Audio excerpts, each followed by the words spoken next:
નમસ્કાર મિત્રો, હું છું અમૃતભાઈ દરજી। આજે ફરી એકવાર તમારા ચહેરા પર સ્મિત લાવવા માટે એક એવો કિસ્સો લઈને આવ્યો છું કે જે સાંભળીને તમે હસી હસીને થાકી જશો। વાત એમ છે કે આપણા ગામના રઘુભાઈ, જેમને ટેકનોલોજીનો બહુ શોખ, હમણાં જ શહેરમાં જઈને નવું કોમ્પ્યુટર લઈ આવ્યા।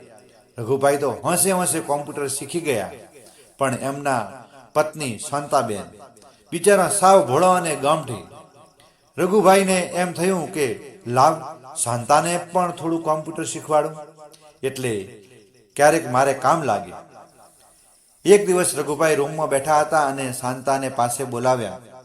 રઘુભાઈ બોલ્યા, શાંતા, જો આને કોમ્પ્યુટર કહેવાય, હવે હું કહું એમ કર એટલે તને પણ આવડી જાય। શાંતાબેન તો બિચારા નવાઈ પામતા કોમ્પ્યુટર સામે બેસી ગયા। રઘુભાઈએ માઉસ હાથમાં પકડ્યું અને સૂચના આપી, જો શાંતા, પેલા તીરને મોય કોમ્પ્યુટર ઉપર લઈ જા અને ત્યાં જઈને રાઈટ ક્લિક કર। શાંતાબેને તો બિચારીએ માંડ ધ્રુજતા હાથે માઉસ પકડ્યું અને જેમ તેમ કરીને રાઈટ ક્લિક કર્યું।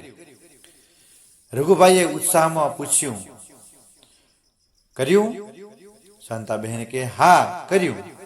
રઘુભાઈએ આગળ પૂછ્યું, જો તો સ્ક્રીન પર કોઈ નવું ફોલ્ડર ખુલ્યું? શાંતાબેન એકદમ ધ્યાનથી સ્ક્રીન જોઈ રહ્યા હતા। એમને તો બધું સરખું જ દેખાતું હતું, પણ રઘુભાઈની બીકે એમણે કહી દીધું, હા ખુલ્યું। હવે રઘુભાઈએ એમ થયું કે શાંતા તો હોશિયાર થઈ ગઈ લાગે છે, એટલે એણે થોડો અઘરો પ્રશ્ન પૂછ્યો। રઘુભાઈ બોલ્યા, ચાલ હવે બહુ સરસ, હવે જરા ઉપર જો, તને ત્યાં શું દેખાય છે?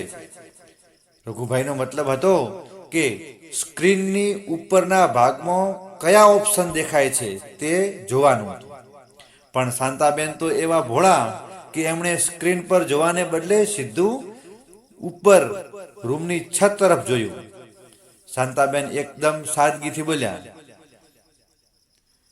ઉપર તો મને પંખો દેખાય છે।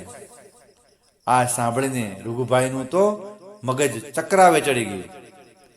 એમને એમ કે શાંતા એનું બાર કે ટૂલ બાર વિશે કંઈક કહેશે, પણ આ તો છેક પંખા સુધી પહોંચી ગઈ। રઘુભાઈનો પિત્તો ગયો અને હતાશામાં માથું પકડીને બોલી ઉઠ્યા, અરે ઓ ગવાર, પંખો દેખાય છે તો હવે એને પર લટકી જા।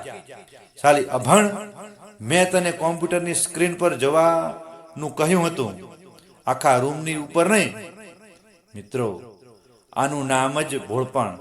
ઘણીવાર આપણે સમજવા કંઈક માગતા હોઈએ જ અને સામેવાળું એને કંઈક અલગ જ અર્થ કાઢતું હોય છે। રઘુભાઈને બિચારાને એમ કે શાંતા ડિજિટલ બનશે, પણ શાંતાબેન તો પંખે લટકીને હવામાં જ ઉડી ગયા। જો તમને આ પતિ પત્નીનો કિસ્સો ગમ્યો હોય તો વિડીયોને લાઈક કરજો અને કોમેન્ટમાં લખજો કે તમારી સાથે કોઈ આવું થયું છે કે નહીં।